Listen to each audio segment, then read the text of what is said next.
નમસ્કાર દર્શક મિત્રો, હું છું રિપોર્ટર યાસીન બાબોર અને આપ જોઈ રહ્યા છો ફતેપુરા લાઈવ।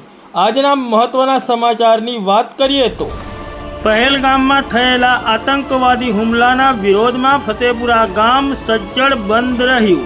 તારીખ 22 એપ્રિલ 2025ના રોજ જમ્મુ કાશ્મીરના પહેલગામમાં આતંકવાદીઓએ હીન અને અમાનવીય કૃત્ય આચરીને પર્યટકોની હત્યા કરી હતી।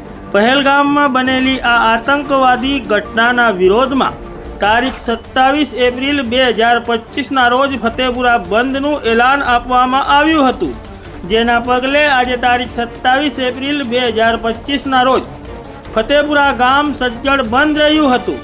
ફતેપુરા નગરના તમામ ધર્મના વેપારીઓએ પોતાના વેપાર રોજગાર ધંધા બંધ રાખીને આ બંધમાં જોડાયા હતા। આમ પહેલગામમાં થયેલા આતંકવાદી હુમલાના વિરોધમાં ફતેપુરા ગામ જડબે સલાક બંધ રહ્યું।